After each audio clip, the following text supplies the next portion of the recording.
Alright,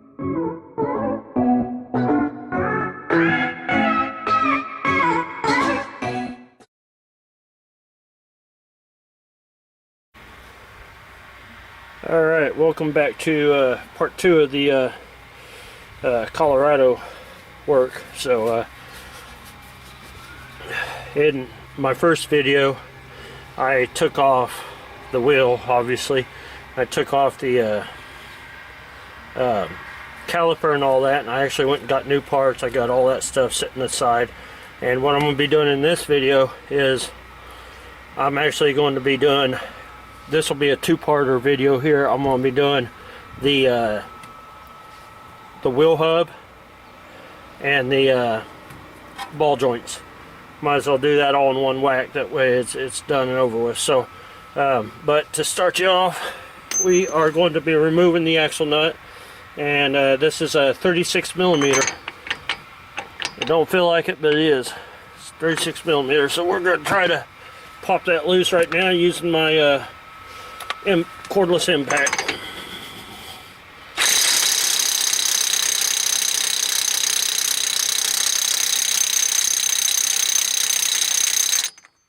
Ooh, that one's on there tight. So I will be right back because I gotta grab another tool. Alright, so what I did is I went and got my torque wrench. It'll help me put some, oh man, I knew that was going to be a problem because I needed the brake to hold it. Crap. So I gotta think about this. I'll figure this out and let you know how I do it. Alright, so here we are again. So I ended up having to use a my torque ratchet and a pipe, and I ended up having to put the driver's side wheel back down on the ground so I can pop this loose. But I went ahead and popped the driver's side loose as well while I was doing it. So anyways, here we are.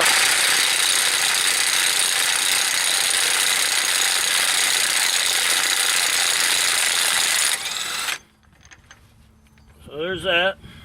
Take that nut off, and then you're done. And by the way, that socket I used is a axle nut socket, and it is a 36 millimeter performance tool. Let's see, W83180, 36 millimeter. That's for Chevy Colorados and pretty much all Chevys, Chevy trucks anyways. That's what'll fit it, and it's a 12 point.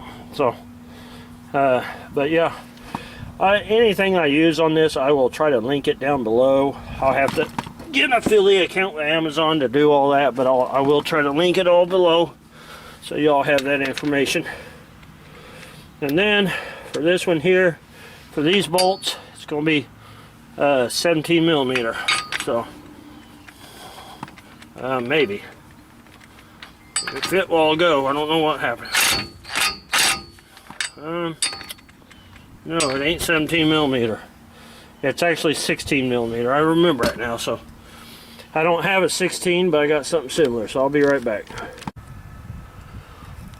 Alright, so I ended up having to take a 17 millimeter 3/8 socket and 3/8 extension, a 3/8 ratchet to get all these broken loose, and then use a pipe on it as well.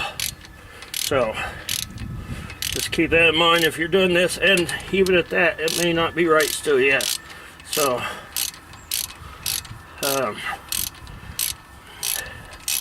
it takes if you're using the impact, you need to have a thin wall 17 millimeter impact. Alright, so I finally remembered what size socket to use back here. So it's a 15 millimeter, and I'm actually going to use, sorry about my cat there, she likes getting in the way. Get out of there. And but I gotta use a 15 millimeter extension and impact to get this out of here. So I'm gonna do that real fast, and I'll cut back in here in a few minutes. Alright, so what I got going on here is the upper and lower ball joints actually in my way for me to get the hub assembly out, so I'm gonna have to undo them first. The top ball joint nut is a 22 millimeter and the bottom ball joint is a 27 millimeter. So I'm gonna go ahead and do that, and then I'll cut back in when I'm ready to pull it all apart. Alright, so anyways, so what I had to do was take the bottom nut off a 27 millimeter socket to take it off, and now I'm going to be taking off the top one, which is a 22 millimeter. Oh, and your ABS cable, it goes through here. I'm not too worried about saving this one because it comes with a new one, but I'm going to end up just cutting it off. But I just hadn't done it yet. I already did that on the other side here a while back when I put the ball joints on the other side. Anyways, we're going to, I already got that, I got that nut off. So now what we're going to do is we're going to get stuff out of the way. And we're going to be using a sledgehammer and a pickle fork. So I'm going to take the pickle fork, jam it in there, and hopefully that's what I did on the other side a couple months ago, 3 months ago.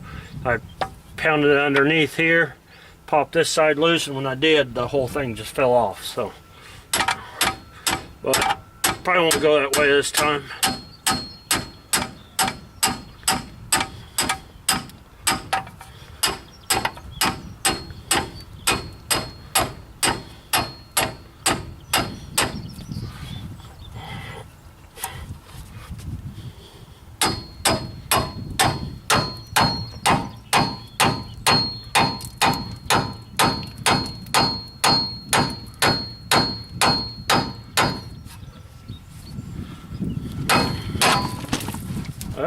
Well, there's the top one. Of course, the bottom one didn't fall out like I wanted it to, but that's all right.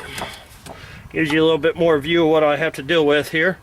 Like I say, the axle will be there. The axle's going to be in your way no matter what. That's the reason why you got to do everything with a wrench. You can't get in there.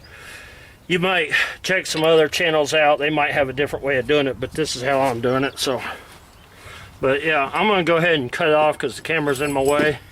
I'm going to cut it off right here, and I'll go ahead and get this loose, and then I'll cut back in here in just a little bit. Alright, so here we are, we're back. Finally got the hub off, as you can see.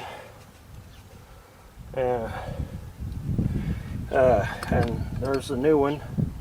The new hub assembly is actually a Detroit axle hub assembly, so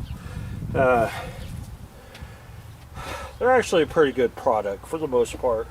I've had minimal issues with them, let's put it that way. So anyways, so these bolts on the back of this are going to be 15 millimeter. I already broke one loose, broke it loose by hand, and so I'm gonna, but hopefully I can just get them all loose like this.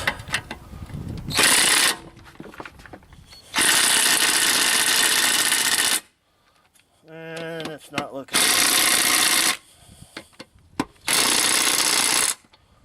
Okay, so, yep, see, I got that one loose by hand, so what I'm gonna have to do is actually use the 1/2 inch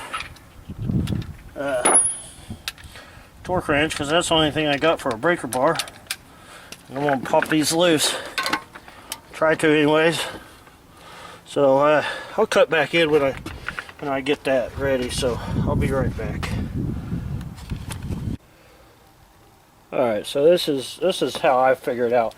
Like, I watched a few videos about how people put their hubs together, and I don't understand it. Like, I fought hours last night, trying to do it the way other people are doing it, and I said, you know what, this is stupid. Let's just do this easy way. Let's use the wheel, lay the rotor flat on your wheel, or on the ground or something like that. You need it where the hub will fall through a hole though, so that's why you use a rotor. because there's this much of the hub sticking out the bottom half, you know. You know, you could use a couple 4x4s or something like that to put on each side of the rotor. You know, it doesn't have to be crazy. But then you just drop your nuts in there, or your bolts, sorry.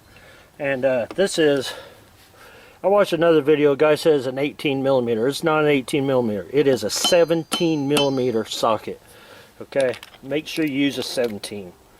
Now his vehicle was older and it was a two-wheel drive, but still yet.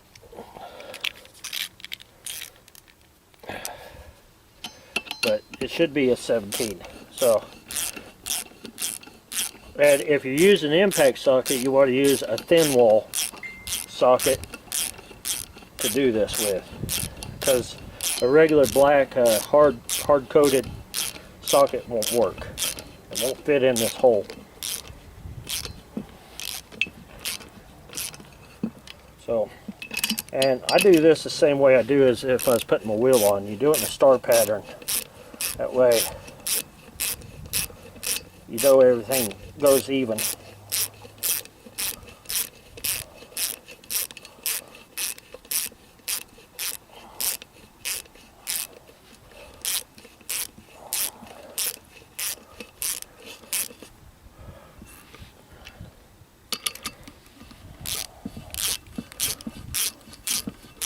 Yep, so that's what you gotta do. I'm not gonna make you watch all this, but that's what I'm doing to do it. So get my knee out of the picture, but yeah, I'm not gonna make you see it all. I need to start cutting some of my footage. So, but yep. Anyways, yeah, I'll cut back in here in just a little bit when I'm getting ready to slide everything together. All right. So here we are. We got about 50% battery left, so we're gonna have to get on it here.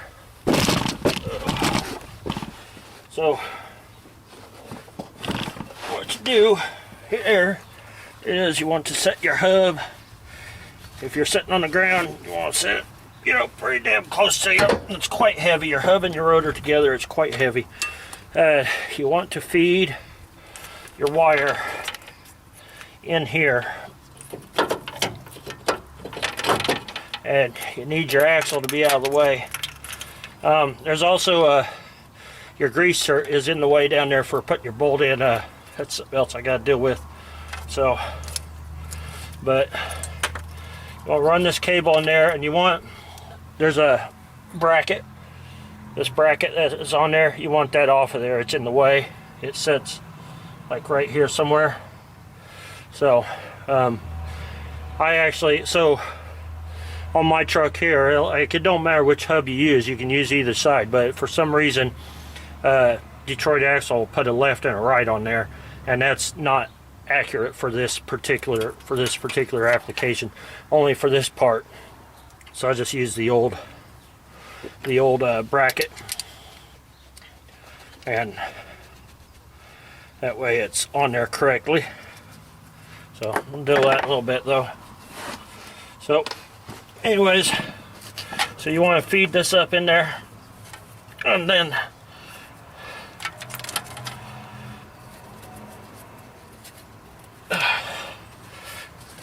see, the problem is you probably got, you know, a couple 100 pounds on your lap here, you know. You're trying to feed it through. Probably 100 pounds, but still it's heavy. So, and you want to just slide your hub on there.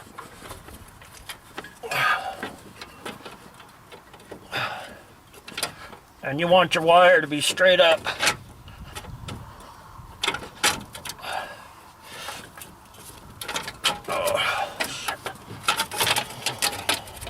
I use the bolts that hold the hub assembly on to hold the dust plate in place.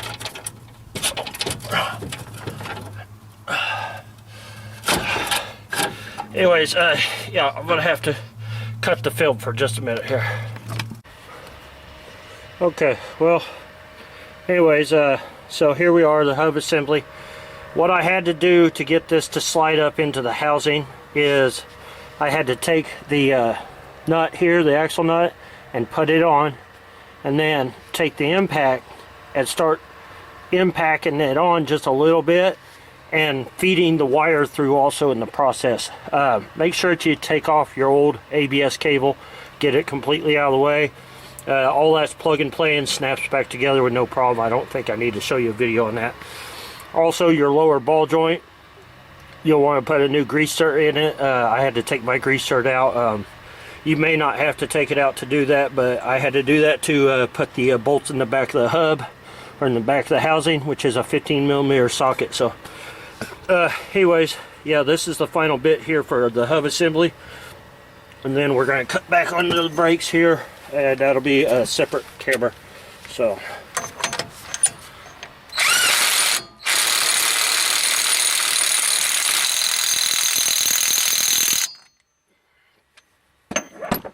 but yeah, so that is it for the hub assembly. I hope that this helped. I'm sorry if I didn't point everything out.